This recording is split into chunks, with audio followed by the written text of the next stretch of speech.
does Ms. Roush. I think perhaps one of the things that I can contribute to your information base is to at least candidly respond to any questions that you have about how the opera business works from the administrator's point of view.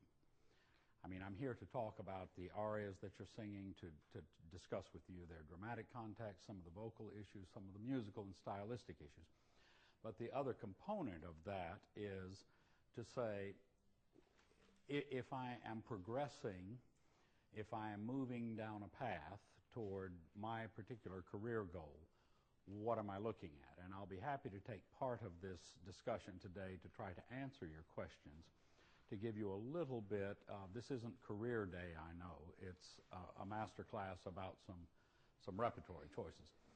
But it is a perspective that I have and that I work with on a daily basis, and I know that it influences your choice of studies and your decisions about summer programs and your decisions about the career opportunities that are there for you. So I'm happy to try to contribute in a meaningful way to what those issues are for you. Let me say this too. The pieces that were given to me to talk about, the Fledermaus Laughing Song, Après un rêve, It Is Enough from Mendelssohn's Elijah, Connais-tu le pays, and Adieu notre petite table, all similar in some respects and different in many respects. What I will ask you to talk about is the dramatic context in which these pieces take place. You know, theater music is just that. The only one of these that is not designed for the operatic stage is Mendelssohn's Elijah, and in my thinking it is one of the most theatrical of the great oratorios. And in fact, I had the very good fortune about 30 years ago to conduct a staged production of Mendelssohn's Elijah. And you can imagine, with all of the imagery that comes from the biblical story, what you could do on the stage with this piece. So my sense of it is that you need to know who you're talking to and what you're talking about. And I know that you have the texts available to you, and the Nico Castell books are rich with information and the details and nuances of the language. But it's when you get up to sing, it's what I would say to anyone: just view it as happens in an opera. Other things are happening on stage while you're performing. Other people are there for a reason. And so that's essentially what my approach today will be, to talk about these particular pieces. What are you doing and why are you doing it? How you do it often ends up in the hands of you and your teacher, and it is not in any way my idea to suggest technical issues or things like that. I think that's a very personal kind of exchange between voice teachers and voice students. It is probably the most personal teaching relationship that I know of in the arts. You know, because your body is your voice and your psyche is what colors how you interpret and how you perform. So you have to find, I used to, when I was much younger, be amazed when I would read that great artists like Beverly Sills studied with the same teacher for her entire lifetime. And you think, well, wouldn't they want a broader worldview? Wouldn't they want to have the benefits of half a dozen teachers? Until you start understanding what it is that makes vocal performance unique from, say, studying piano or studying violin or something of that sort. And that is your emotional well-being and your trust for that person and their suggestions and how to express your feelings is such a huge part of it. So today we can talk about those things, not so much technical issues that you work out as your teachers tell you this is how I think you should solve a technical problem or approach the solution of a problem.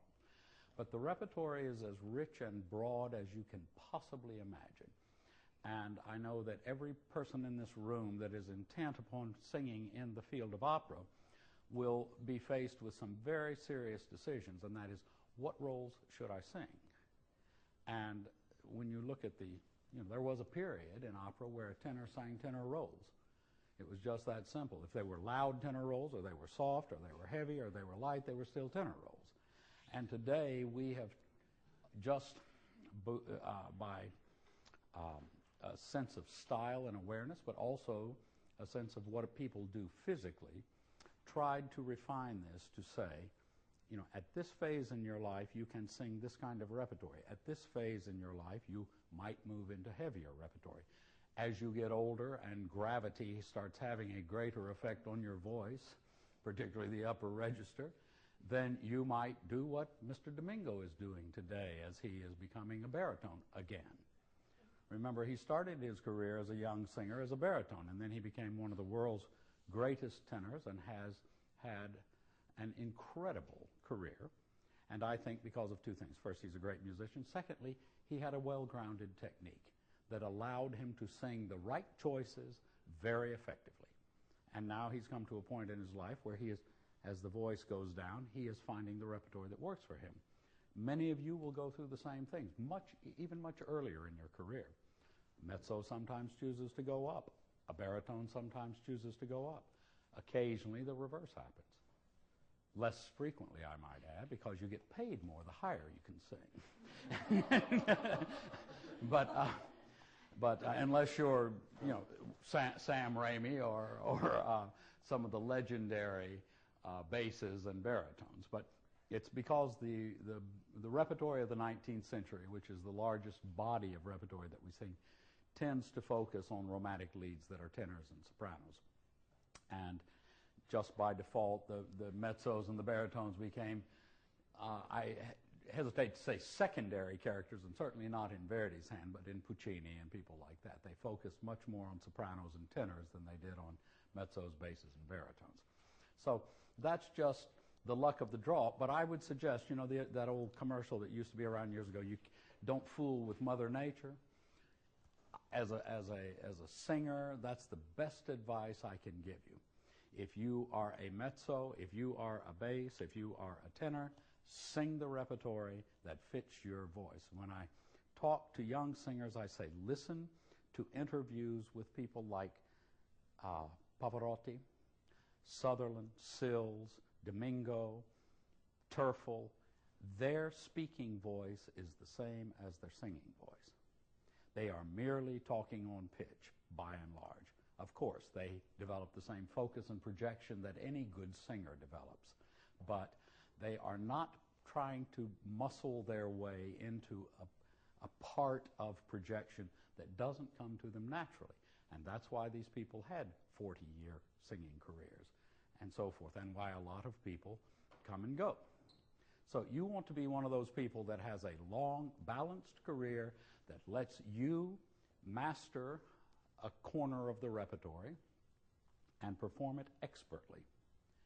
And then as your body changes, then your voice will change. And then you can move into and bring the experience and the understanding of what you expressed through the mastery of one of the Fachs into exploring new things. But initially start by saying, here, you know, they are not going to hire me to play for a professional basketball team. You know, you need to be 7 feet tall to do that. And you need to say, physically, this is what I do. This is what is a natural expression for me.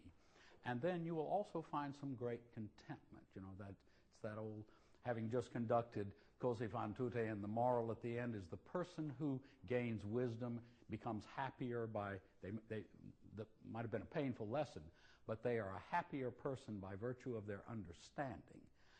All I can suggest to you about the huge body of repertory out there is you can only own a very small part of it and become happy in knowing that you can be a fantastic performer of a small part of it and do that well. Don't try to take it places where you shouldn't go. Now, you'll get all kinds of advice about doing that, I will tell you, from your friends, colleagues, teachers, associates, conductors, stage directors. Everyone has their own take on this. My feeling is that the people that have had the most substantial careers, and it's well documented, are singing the repertory that is right for them, and they master it very well. Then as nature takes its course, they adjust accordingly. But you're in the prime of your developmental years, and so experiment. I'm not saying that you're born with this sense of exactly what you do. Experiment with it, but you know when it feels right, and you know when you can handle the demands of the tessitura, the demands of the focus and projection, and things of that sort. So that's my kind of pre-recorded speech about doing what you do well because you're making the best choices. And remember, that's an ongoing conversation with your teachers and with your coaches and people like that. Is this working for me? What suggestions do you have? And so forth, okay? So our first singer is going to do Laughing Song. We're actually going to do Randy first. Oh. It is enough. So Okay, fine. back of that note. Okay. I don't know where I need to get, but... Hello, my name is Randall Bonnell, and I'll be singing It Is Enough from Mendelssohn's Elijah.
Bravo, bravo.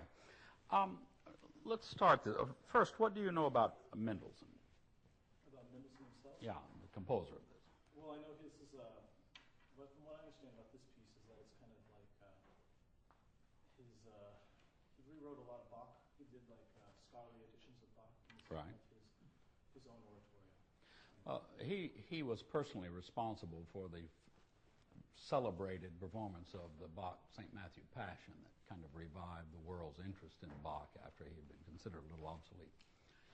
What else about him personally would have any bearing on this particular piece and this character? Who is Elijah? Well, in this piece, Elijah is frustrated with his people, the people of Israel, and because they have gone back to worshiping Baal. Right. And Isabel has come out, and he condemns the people of Israel. And Isabel goes, oh, he's condemned the people of Israel. He's condemned the king of Israel. And then it's kind of she's calling for his death. Right. And then It's actually Jezebel. You know, Jezebel, we yes. use the word Jezebel even in modern parlance to mean a woman of easy virtue. It will fascinate you to know that the word jazz actually comes from the name Jezebel. Yeah, that became known as Jezebel music, and then it became known as jazz music, and then it was morphed into jazz, and that's where we get the word. But the whole story, I mean, Mendelssohn was Jewish. He was the son of one of the wealthiest families in Europe. His father had a banking empire.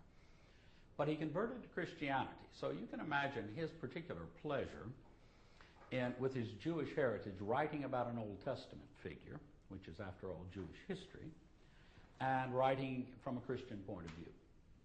So there was, I think, an immediacy of emotional appeal for him in this work. Elijah was one of the greatest prophets of the Jews, and he has the unique distinction of having been taken up to heaven in a fiery chariot, which is a great ride if you can get it. But you're absolutely right, Randy, when you say, okay, he condemned Ahab and Jezebel for the practice of Baalism. What happens right after this aria? right after this, he goes into the wilderness. No, he's in the wilderness when he sings this. Okay. Yeah. What happens right after this is he goes to sleep. Yes. And he becomes surrounded by angels. Why? So you know that, of course, Mendelssohn being German, that's why you always see this work printed in two languages. It was written for a choral festival in Birmingham, England, and that's why it was written in English. But Mendelssohn was decidedly much more at home in German. And the word Weltschmerz might come to mind when you talk about Elijah. What is Weltschmerz? It's a world weariness. In this instance, a colossal sense of failure about what his mission is. He says, I've been sent, I condemned the court of Ahab and the practice of Baalism. And you know, in the Bible, what Elijah was able to do was call down miracles. So he challenges the priests of Baal to a contest. You put your sacrifices on the altar, and I will put mine, and we'll see what God does with them. Of course, they pray to Baal to speak. Nothing happens, and Elijah says, speak, Lord, and fire comes to burn the offerings. He's an enormously powerful prophet, and for that, when he says, they are hunting me down, he's been fleeing, he's gone to the wilderness to get away. Now, what's the structure of this aria? Well, it's, I guess, like an AVA with the... Decidedly? With a vivace section. Okay, and where does that vivace come from? Because of his, I guess, his terminal from being hunted down. Well, he says, it is enough. This is Kunuk. Lord, come take away my life.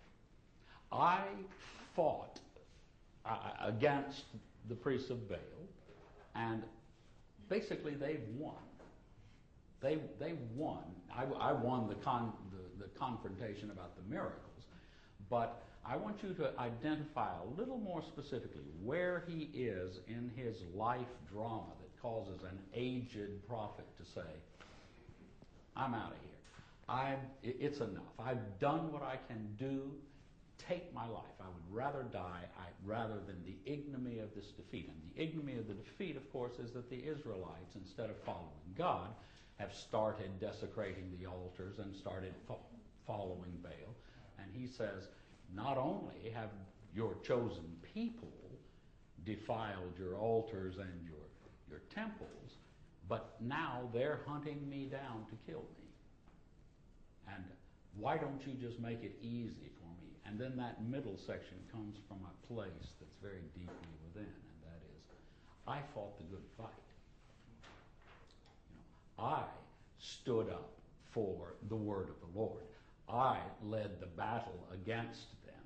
I took the pride in preserving the faith. And then this is what I get for it. And this is what I get for it. It's a little like the book of Job, only it's not so single-handedly against. And then it's exhaustion that leads him. And the reason that this thing ends pianissimo is because he falls asleep. And angel choirs come and surround him to protect him from the people.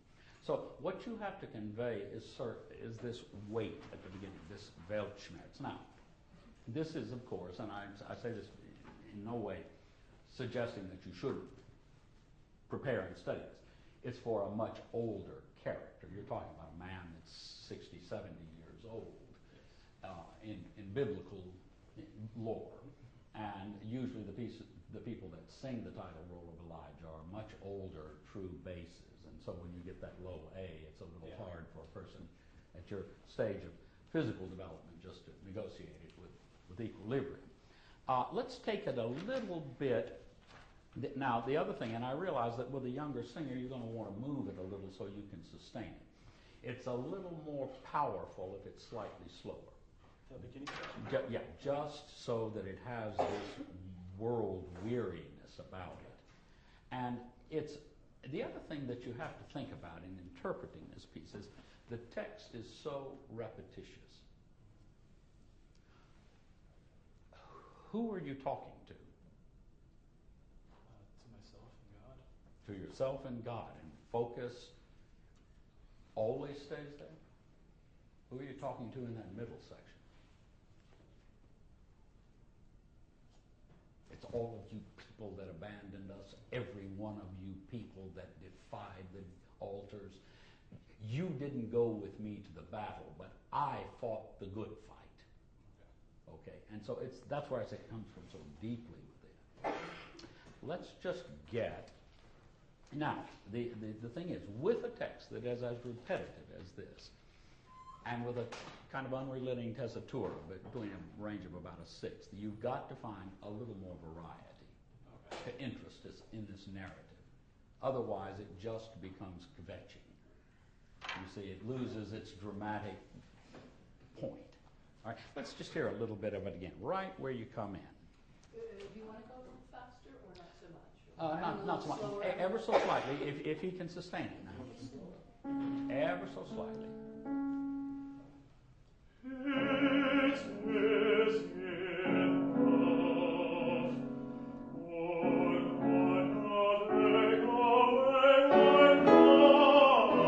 Now let's start with something just as basic as the text here. You got a big crescendo on that line.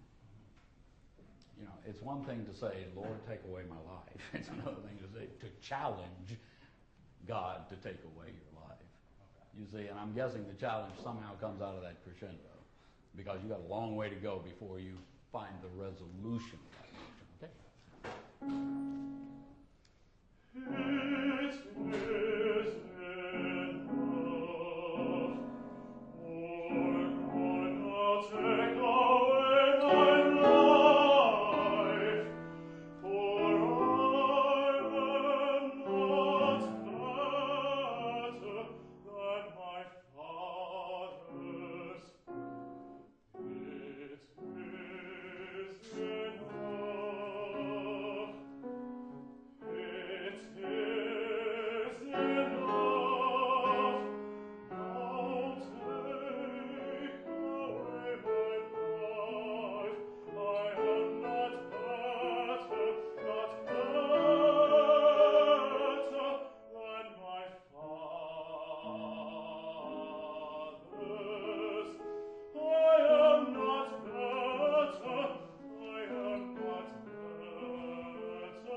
me suggest, only because it's very unwieldy there because of the phraseology. Just speak for us. You've got, it is enough, now take away my life. I am not better than my fathers. I am not better than my fathers. I am not better than my fathers. What do we do with a moment like that musically? Give us a couple of readings. Don't sing it right now. Just say you've got to say, now take away my life. I am not better than my fathers. And who is he talking about? I mean, it's that huge line from Abraham all the way up to Elijah, these great prophets, okay? These are the most celebrated figures in their history, and they've all also fought the good fight. I did no more than they did. Somehow you've got to convey that element, that a man that stands there and says to us 3 times in a row, I am not better than my fathers. I am not better than my father. I failed. You could find 15 different readings of that line just with the language alone. And that is what might get you through those eighth notes in a way that says the shape of these that has the crescendo and the shape of these that doesn't has a different color for us. Okay, just try it for us, okay? Just say it. Just say it. Okay. It is enough, O Lord, now take away. Don't be self-conscious about speaking a text, please. It is enough, O Lord, now take away my life. For I am not better than my fathers. I am not better than my fathers. I am not better than my fathers. Okay, that's an approach. Go read Shakespeare's King Lear, of Lear's speeches on the heath, and you'll get an idea of what happens when a man's in that emotional condition and has these kind of reiterated texts. And you say, okay. And sometimes in the hands of a great performer, you think, my God, I've never heard colors like that from that language. And now you have the added benefit of what he gives you, prepares our emotions with harmony and with a vocal line. So now, sing that whole passage again. This would be Carol Measures 1718. It is enough. And then the poco pio crescendo. It takes it to a whole new level, okay?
Bravo. Now, good. Obviously, the critical word in that preceding section is vanity.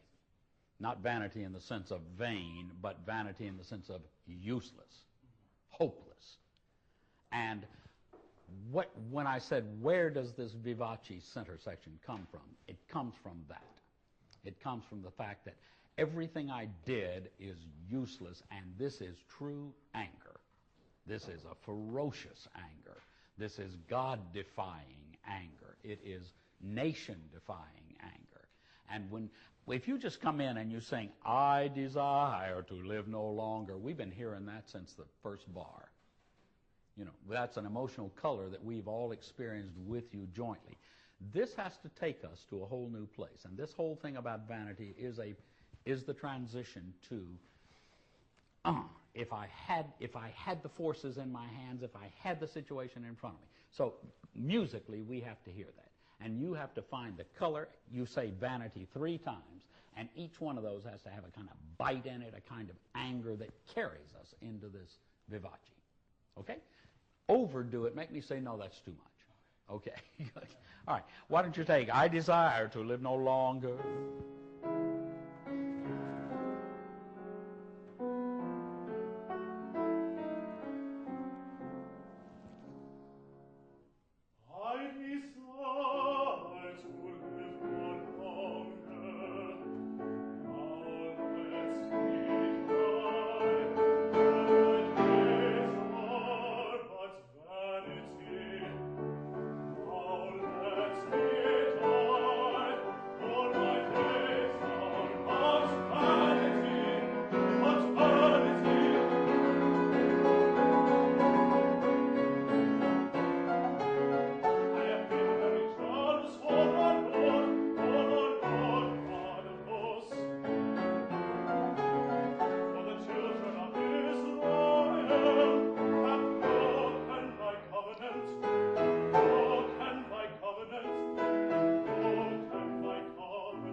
You lose a little bit of control of it there. The reason is because you're not putting enough weight on the quarter notes to give it the kind of just sheer masculine strength that it needs. Because look at the martial language that suddenly enters this piece. I'm willing to go back to battle. I'll slay with the sword. I'll defy greater forces than this. So it's got to have that. Now, the other thing is when you're completely dismissing all of your people, you've got to find enough burl in the voice, enough snarl in the color, that is a self-righteous anger. Okay? Otherwise, it's just complaining. Okay? You know what I mean? You're the great leader. You are a monument to the people. Because when Obadiah sings the recit that follows this and the angel host appears, they say, they've come to protect the one who was greatly feared. And so you have to have the mindset of a great leader, a kind of an Othello that is fallen. But you are a great motivator of people and the word. Okay, so it has to have that kind of righteous indignation. Okay, so let's take that big vivace again. Yeah, that's good. You got us there nicely with vanity, incidentally. Good. Okay.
Okay, good. Now, bear down, don't ease up, don't back away. And if you can, carry that D sharp all the way over to that chord so that it's got musical impact that matches the dramatic strength of those words. Again, away, it is enough. And that's strong. He says, con forza. It is enough. Otherwise, we get all that as Iskanuke in one dimension, okay? So, that is, in many respects, the climax of the aria. Okay, so let's take it one more time, if we could, please. The other thing is, Randy, make this piano, the subito piano, you say, I have been very jealous for the Lord, bum, bum, bum, bum, bum, bum, bum, bum, bum, bum, for the Lord God of hosts, very jealous for the Lord God of hosts, and I, even I, only remain of the sons of Abraham, of course. I'm the last of the great generations of true prophets that have tried to do what is right for God against the worship of idols. It's got to have that, and then that final conforza, it is enough, is a defiant statement. Okay? So get us to there, and then we'll just go to sleep with you here. Let's see. How about I have been very jealous for the Lord. That's the top of 227. Oops, sorry. I'll do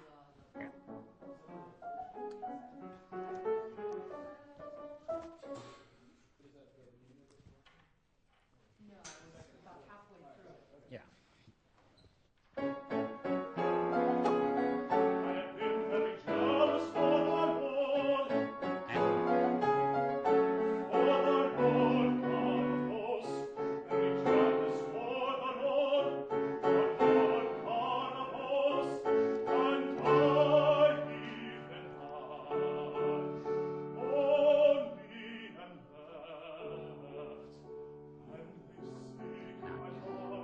Take us to this cadence. Speak my life.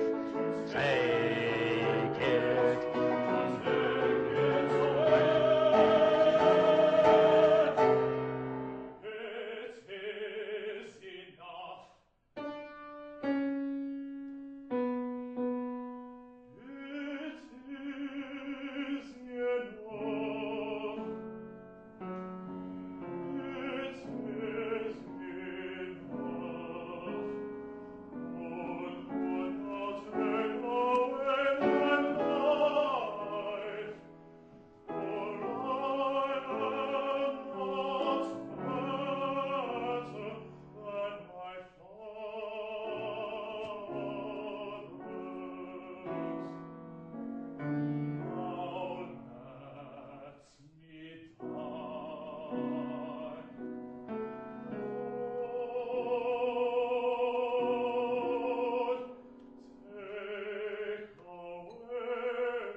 Okay, thank you.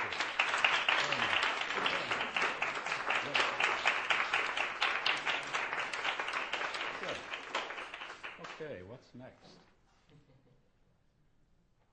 Any of them. And now for something completely. Actually, she's got, I guess, slightly different words than we have, but it's still in English. This is Laughing Song? Yeah. Well, that follows Elijah. Then the angels appear and sing the laughing songs of later night.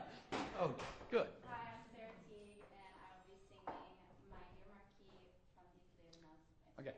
Why are you singing this, Sarah? I mean, what's the occasion? Who's your character? Oh, I am Adele. Yeah. And I am posing, well, I am a chambermaid. Yeah. And I'm posing as one of society's better off. Right. And I get spotted by the man I work for, Marquis, Right. and I sing this ridiculous song, kind of joking at him, kind of making fun of him a little bit and saying, how could I be a maid when I'm so refined? Good. Yeah, I think women like this song. It's fun. Yeah, well, it is. It's a brilliant piece. Okay, let's see what you do.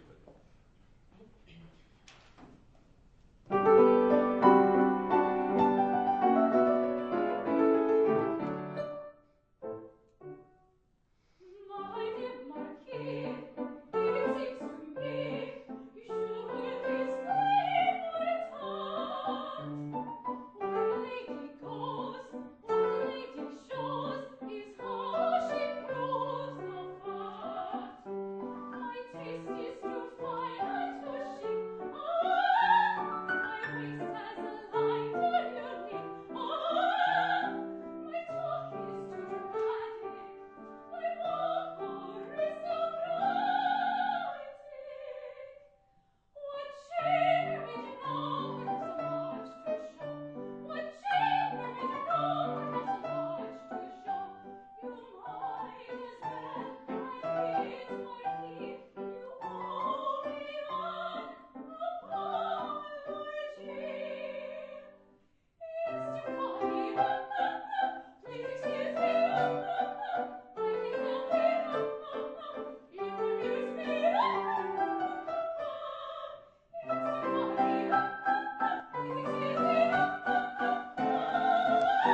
nicely done. This is one of the bright lights of Die Fledermaus. Now, you forgot to tell us that in addition to talking to the Marquis, you're wearing his wife's dress. Right. Which is why he confuses you to begin with. Apart from being a great womanizer. You know, he sees a pretty girl at a party and he goes into his seduction routine and whoops, that looks like my maid. Yeah. Who else are you talking to? The people there. Yeah, the assembled. Yeah, I guess what the first suggestion I would make is broaden the focus dramatically. Okay. You're not just having a conversation or a feminist rejoinder to one person.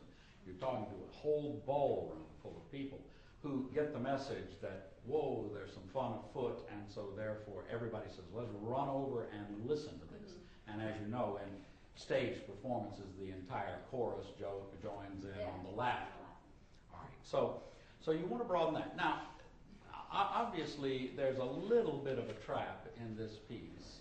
Well, there are a number technically. You know, how theatrical should the laugh be? How much can you mix the colors of the laugh so that it's not so purely vocal that it just is a sung line, and how much point, and so forth. The other thing is to deal with the end rhymes in the piece, because the punchline almost inevitably in this aria comes from the end rhyme. It's like, how would you think that I could be at home with a broom, kind of thing. So what happens is you set, and I do think, and I will say this, although I probably have about 6 or 7 different translations of Die Fledermaus, because everybody that does it wants to retranslate it and add their own humor. The one that is in the Schirmer edition, which is especially good for American audiences, because the humor is a little broader than most of the British translations, works very well.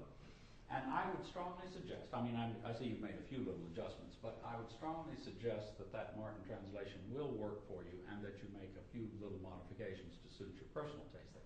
But it's a great platform to work from, and the language in it does work very, very well. Now, the thing is, you have to use the structure of the piece to capture all the humor in it. Let's take it again. Broaden the scope of your reading to include those people, to include our guests from the opera board, to include the camera. Yeah, you're singing it at the Theater for Performing Arts. That's a 2,300 seat hall. Okay. Now you're selling it to an audience, but you're surrounded by a lot of people that are rightfully there. They're aristocrats, and basically saying, I'm one of you. How could any woman that has my poise, my grace, my presence, my wit, belongs to be at Orlovsky's party. Where the champagne that's. You know, so, okay, let's get a little sense of that spark. Okay.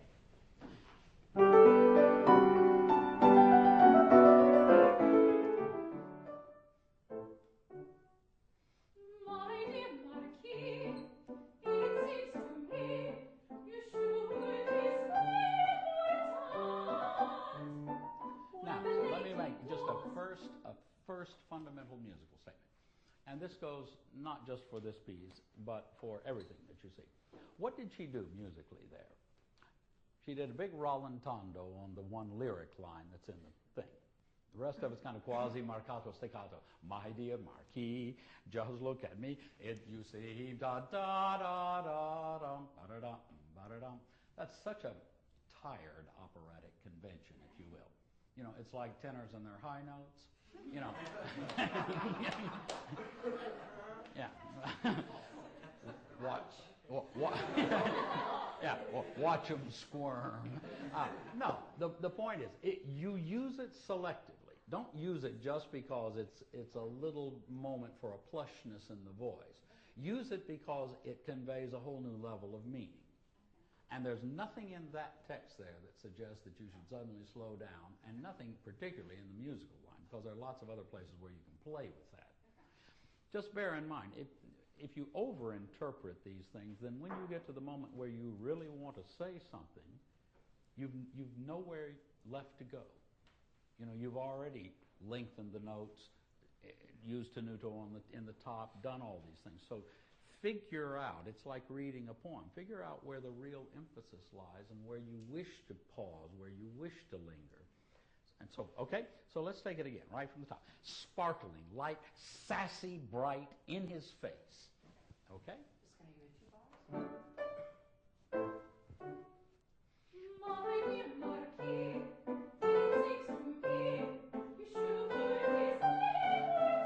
Yeah, now don't be incidental about this text in that dramatic context.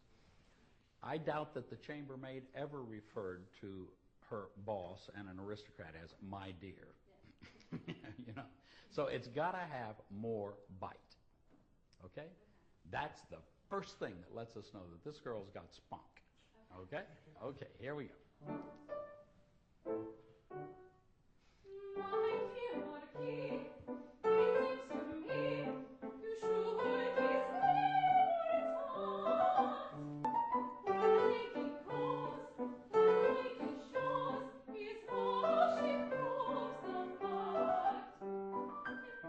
Okay, but now let me ask you this. What's the difference between I don't know any female singer that doesn't know the text of Quando M'en Va. You know, wherever I go, every guy's in love with me the minute they lay eyes on me. All right, so you say, where a lady goes, that's a fairly matter-of-fact statement. What a lady shows is a whole lot more suggestive. And you sing those two things just as if, you know, I'm reading a library card, you know. Okay? So, consequently, you lose the coyness of it. You lose the playfulness of it. Okay? Okay? So, since it's also the end rhyme, then that's where the zinger is, because you say, okay, if I was out walking along, that's fine, but if I'm being flirtatious or playful or seductive or whatever, that takes it to a whole new level. Okay?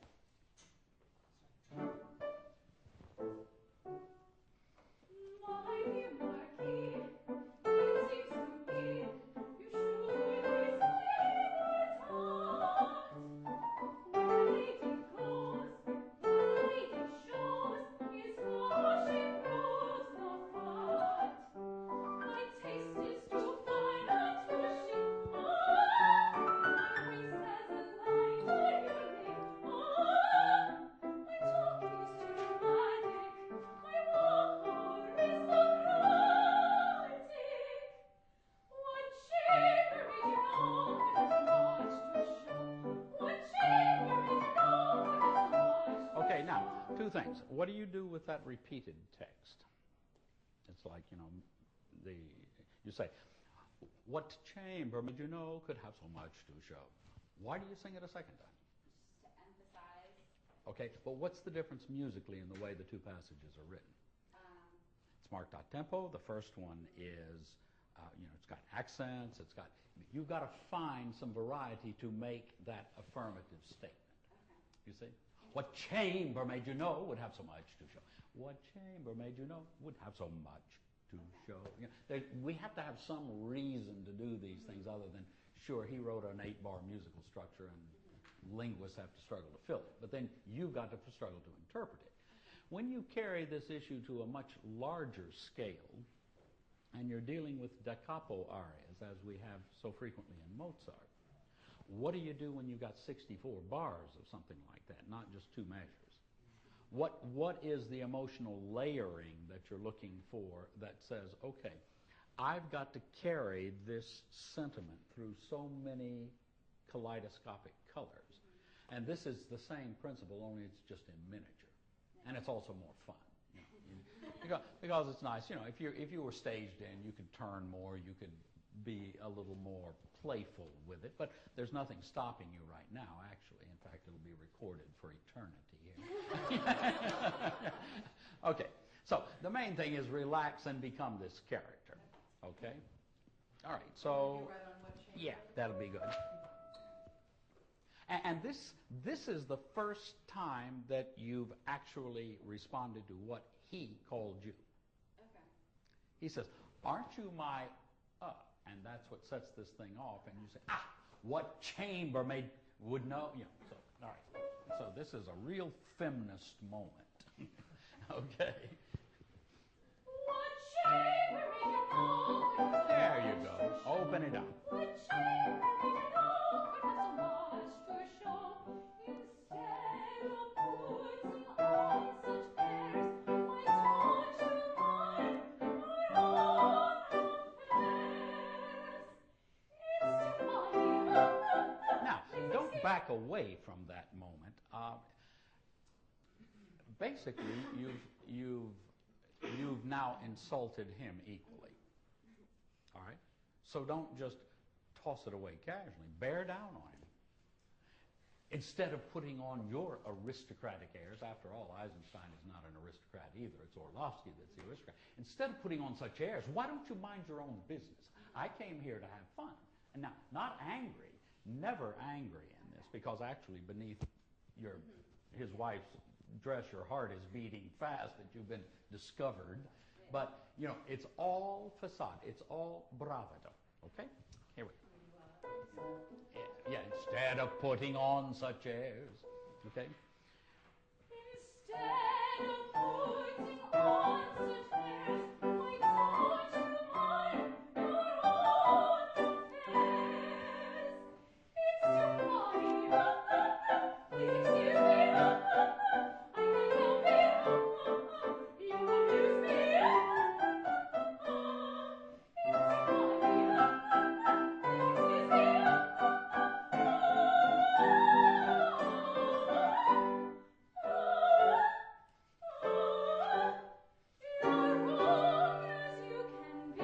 Please excuse me. Okay, now one more little point, because of this thing that we hear so frequently in Die Fledermaus. It's so funny. Ah, ha, ha, da, da, da, da, ah, ha, ha. This Gemütlichkeit concept of the Viennese waltz is what permeates this opera. And so the question is, how do you use it? Is it better to sing, it's so funny, ah, ha, ha, da, da, da, da, ah, ha, ha, da, da, or do we turn it into this? Well, you certainly don't want to do all of them.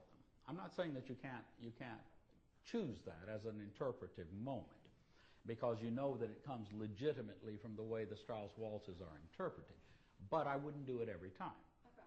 And I would do it at the points at which it carries me someplace musically. Otherwise, it's just this big kind of musical hiccup. And and when you start through the fioritura, ya ta ta ta ta ta di da dum bum bum bum, and then choose the ones where you choose to retard, and choose the ones where you choose to keep it in tempo. But I wouldn't just do them, you know, both halves of it the same way. Okay? So why don't we take it from the same place where you just started? Yeah. Instead of putting on, scold him. Instead of putting on such airs, why don't you mind your own affairs? It's too funny. Please excuse me. I can't help it. You amuse me. It's too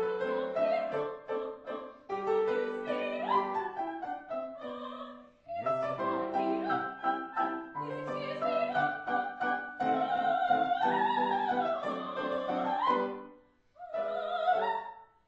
Oh,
to do that little ornamentation thing that bridges that, fill it out, link it the way that. Otherwise, it just sounds like you started it and you ran out of breath. And obviously, you've done it every time, and so it's a conscious choice, and it's a good one.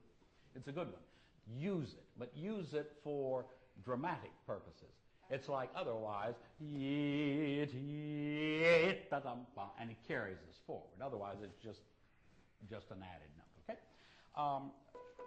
Yeah, you're right. You might as well admit, Marquis, you already have apologies. That's the idea. That's the idea. Good.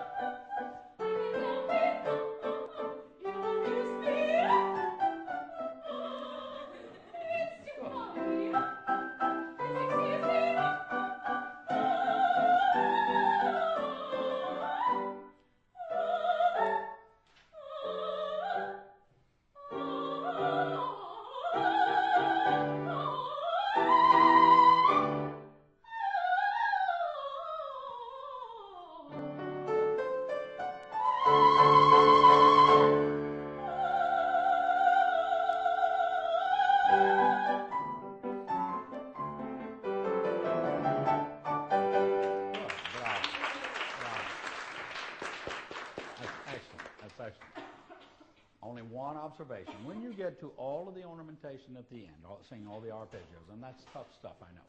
Try to make it as much of a piece as you can, and not,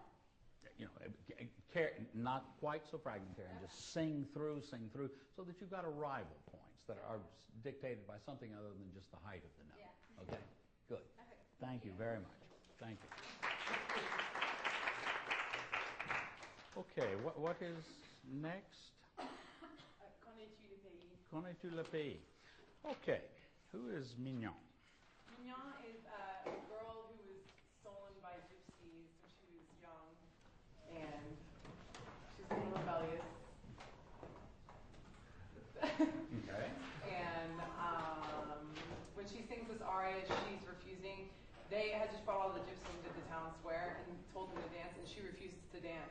And then she sings this song saying, do you know the land where the flowers bloom? And it's where she's from originally, and she misses it, and she wants to take them there. Well, that's close. It's close. I have to say, the plot of Thomas Mignon is one of those spectacularly convoluted, implausible dramas. Yeah. Is she sane when she sings this aria or not? I mean, she loses her mind in the course of the opera, and she has this friend, Wilhelm. She's in love with it. Okay. Obsessed with. That's who she's singing to. Okay. She's not singing to a square full of people. She's singing it to Wilhelm Meister. Sing, and then we'll talk, okay? Let's see what you do with it. Well, first, tell us what the... Tell us a little bit about the text, because it is we're now entering with some of these other choices, Après un rêve and Connais tu le pays, into a style of language, of opera libretto, that is different, fundamentally different from what the core of the repertoire is with Italian melodrama. Italian melodrama tends to paint emotional colors in blacks and whites and grays, and is generally more factual. These French opera texts are so vividly pictorial in imagery. It's the French that invented, so to speak, Impressionism. The idea that you can make a suggestion, and the suggestion opens the door to images. And this is a beautiful example from the middle of the century, where she says, do you know this country where the orange trees blow, where there is an eternal springtime that is a gift from God? And we'll talk about it more, but tell us what you're seeing. I mean, walk us a little bit through this text, just so that they know what the pictures are that you're painting. So at the beginning, Connie, do you know the land where the orange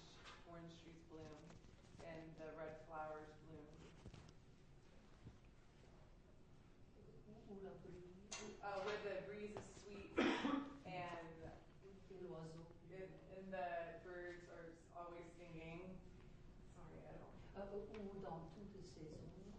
Where it's always. Well, go on and sing, and we can Okay, talk about some of the okay, pictorial sorry. references, right? It's all right. I'm just going to cut this short just for time. Oh, sure.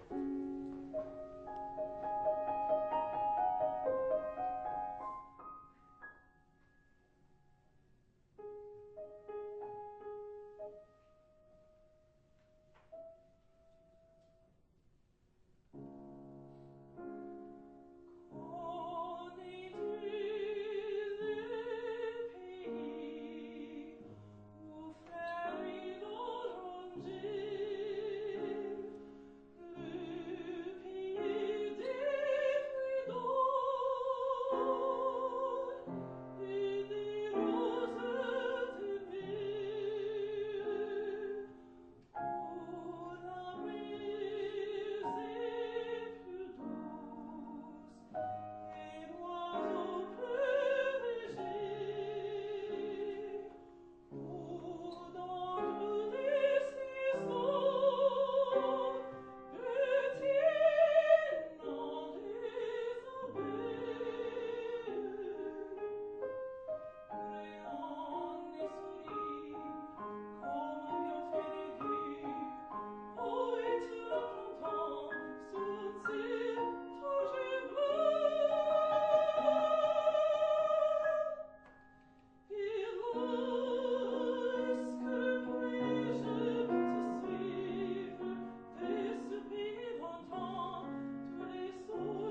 Very good. Okay, let's fix one little musical issue first, just to see if there's not something in there that might trigger. Carol, this would be measure, this is on page 95, score 1, 2, 3, 4. The G flat to B double flat, and then the A flat to F. Okay, now first you're missing the B double flat, so you got to get a better sense of the tonal framework in which it occurs. And then it's marked crescendo. And why does it go to this odd, diminished sense of tonality and then abruptly open into major? Because she just described the land, and then she says it's there, and then she remembers, and it's like, it's there, that's where I want to go. Exactly, and you have to carry us on that journey. So let's fix it musically. If you could take it perhaps at the first de last, the A flat to C flat. Yeah.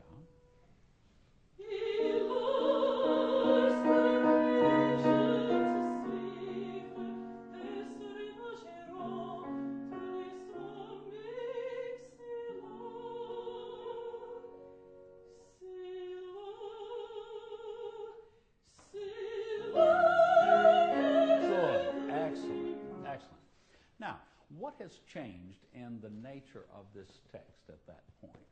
First, you told us that you're singing about Conductor Robert Lyall, the land where orange trees and red roses grow. And then what do you say? What do you say to the gentleman that you're talking to? She's saying, that's where I want to be, that's where I want to live and Well, die. first she says, alas, I might not be able to follow you there. And that's why you've got all that minor tonality and diminished tonality. And then she says, say love, but that's where I want to live, that's where I want to love, and that's where I want to die. Now, I would just make this observation about your singing of the piece. Find those reference points for when you are in a kind of rhapsody in which you are just describing the more general universe. And then when you're speaking absolutely in the first person to someone, after all, preceding this, he says, well, you've not been mentally and emotionally well at this point in the opera. But you say, I have this one, through all the mist of my emotional problems, I have this one image that I carry in my heart, and that is this place. And then you describe the place, and then you say, but I won't be able to follow you there. But that's where I want to go.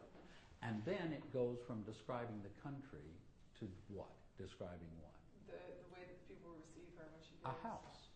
It goes to that degree of specificity. She says, and there's a house there, and there people know me and love me. And they will, and they're marble men. I've never quite understood what that line meant, that call me in the night and extend their arms to me. But it's just pure imagery. What it is the being received into the bosom of the something that we all yearn for, which is home and that comfort. Those are each, and then you have this, and there's a lake there, and the birds float on the lake like beautiful small boats on glass. Find the colors of those images, because this goes back to what I said earlier. We're entering into a body of repertory where it's not a matter of fact, it's a matter of image and picture. But you're doing a beautiful job with it. Give us just one more little shot at this middle section, the A flat to C flat on 95, and then open it up to that D flat major and make that thing it's the most affirmative statement that you make when I say it. But it's there that I go to live, love, and die. Okay?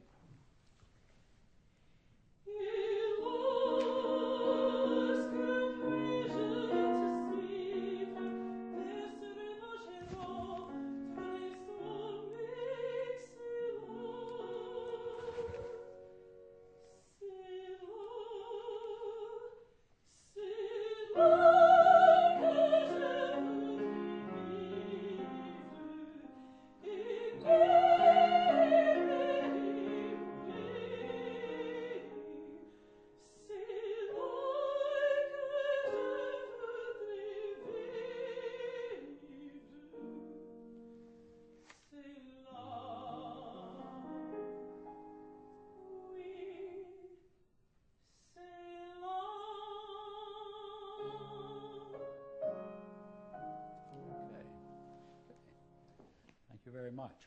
I'm sorry I talked too much about Elijah, but you all don't have to go to church for a couple of weeks, you know, as a result. But we have two other singers, is that? Just one more? Okay, great. Thank you. Thank you.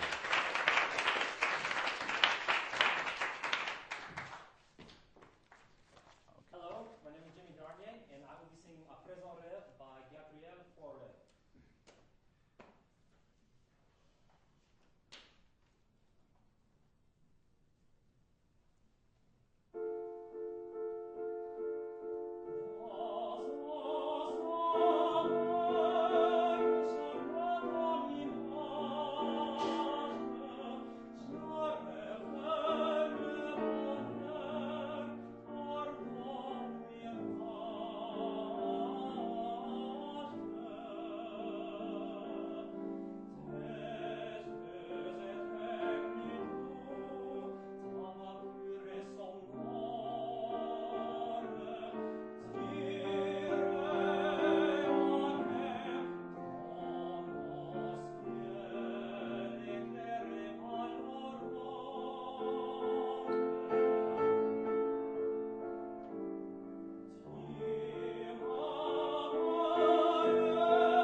As you know, this is Fauré's most famous piece, maybe his Requiem, but this thing has been transcribed for lots of instruments. It's such a beautiful melody. But it is an exquisite poem. You know, it is an anonymous Italian poem that was rendered into French by a 19th century poet. And it's a fascinating piece. Who are you talking to? Well,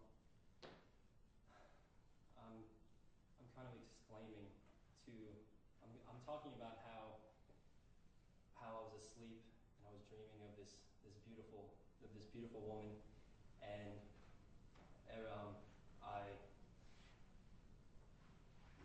the sky, her smile. Let's see. Okay, I can say the poem. Let's see. In a slumber, charmed by your. In a slumber, charmed by. It's all right. Okay. But we get the gist of it. Yeah. Okay. Let's see. Yeah. A woman. I was loving a woman, and I woke up. Well, let me ask you. Let me ask you this: who else in here has studied this song? Lots of people. Okay. Do you think it has a particularly masculine or feminine color to it, or sensibility to it? If I'm not mistaken, Carol, you might know this, but I think it was originally written for soprano voice. The original Opus 7 was a series of 3 songs for soprano. And so we find ourselves just readily accommodating the idea that you're singing to a woman. Is she alive or dead? She was a dream. So in the dream, she was alive. But when I wake up, I realize it was all a dream, and I'm heartbroken, and exclaim, "Please return to me, oh lies that were told to me in this dream." Return to me, mysterious Night return to me your Yes, lies. Night return to me your lies. Yes. Because you feel betrayed. Yes. That you were offered something, or it seemed like something was within reach, and then it was taken away, or it wasn't snatched away, I'm guessing. There's never anything that abrupt in this piece because it shifts. Is there a religious connotation to this piece at all? I mean, do you think as you're... Absolutely. I mean, one part talks about how you called to me and I left the earth to fly towards the light. Yes, to fly towards the light. The skies opened up. The skies opened its clouds for me. Right. And Go read the... splendors unknown, yeah. I glimpsed. Yeah. That's an image that Hemingway used a lot for death, is the thing, is that person's drawn to light, Right. Interestingly.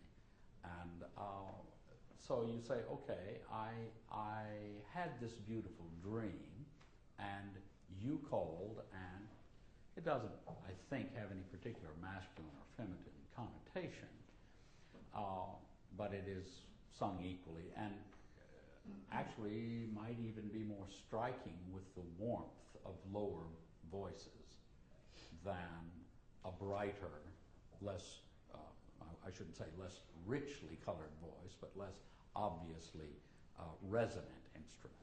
So let's talk just briefly about the constancy of this accompaniment and how this text fits against it. Because you sing it very, I mean, what I'd love to hear is ever so delicately, not quite so strict. Now, the other thing is the breath marks, at least in this edition that Ms. Rausch provided for me, has the breath marks very clearly marked. Sometimes I feel they work against the text, like you sing "Reviens radieuse," "Reviens ô nuit mystérieuse." It's as if the breath mark falls in the midst of the object that you're referencing.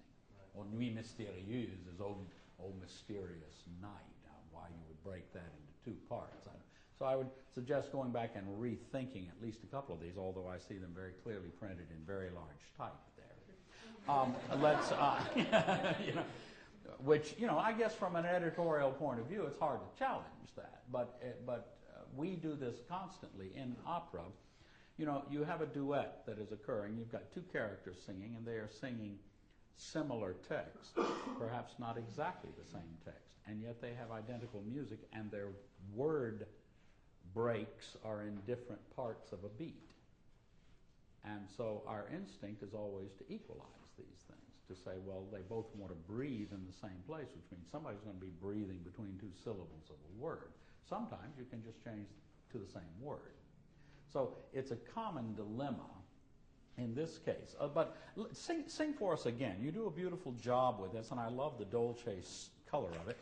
What I miss a little bit is once we get to middle of 55, the hélas, hélas, triste réveil des songes, that never quite takes enough flight.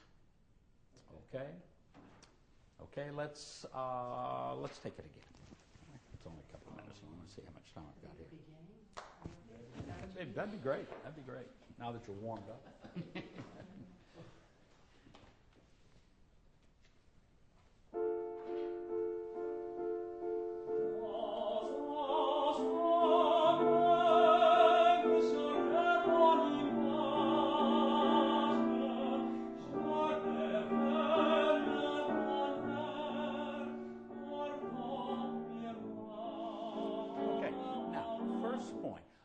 Ardent mirage mean? Passionate illusion. Okay, so that is the person that you're referencing. And you're doing this as if it's the end of a phrase, and it actually is at the beginning of a crescendo. Okay. You see, it's a question of moving the reference point to something that's more specific, in which you say, it is you, Ardent Mirage, that I'm singing to. Okay? Crescendo into. Well, it was Fauré's idea. Okay.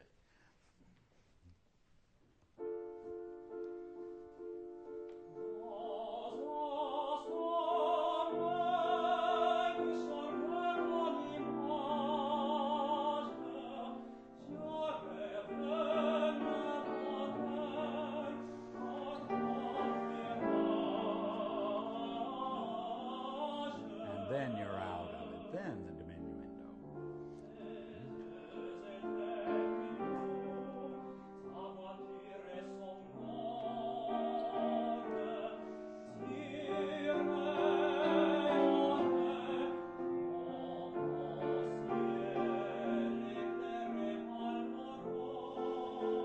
All right, now, just because of the balance of the phrase there, and I realize we're at the end of our allotted time, but the tout rayon mais comme un ciel éclairé is a long crescendo, long diminuendo in which we arrive, and you're saying this image enriched by the beauty of the light of dawn, and then we are in a different place.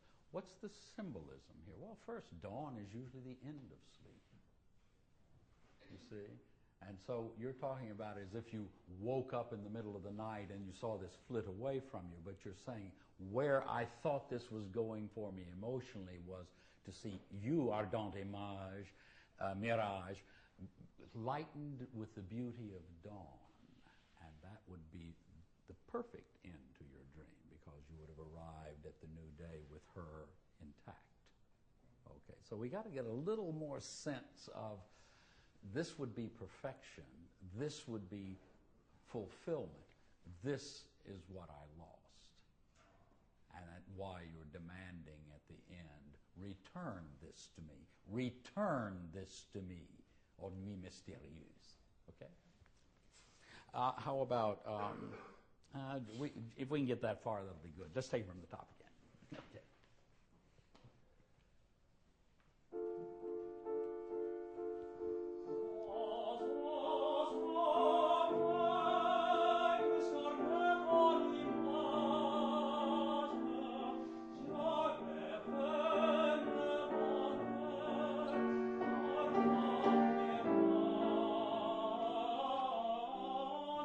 Very nice, very nice.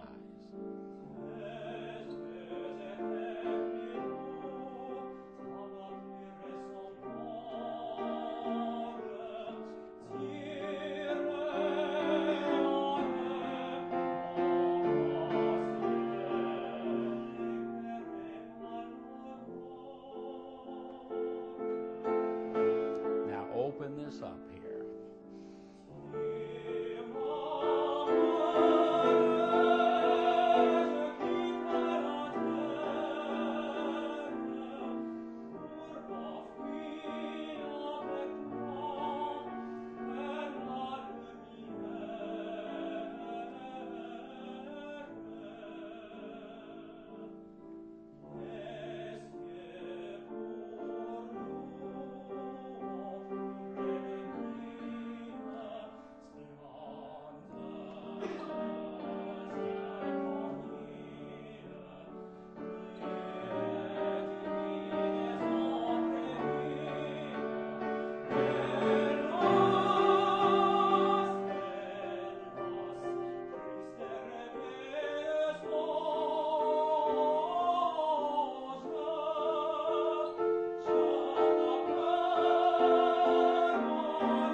Build the end, build the end, build the end.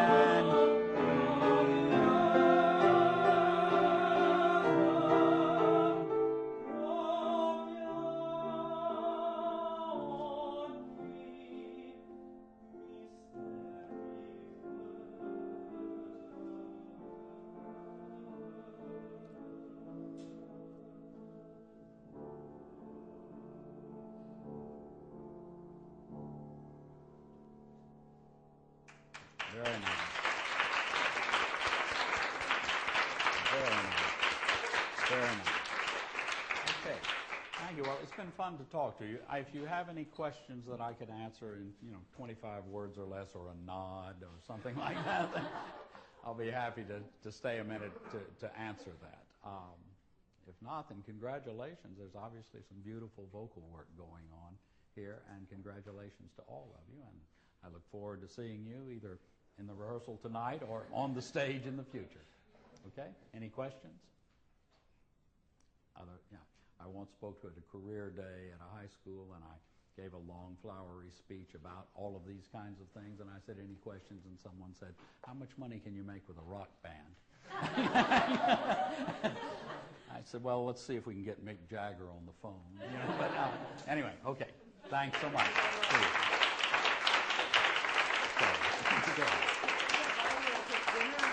No, I'll tell you, I've got just enough time to zip home and change clothes.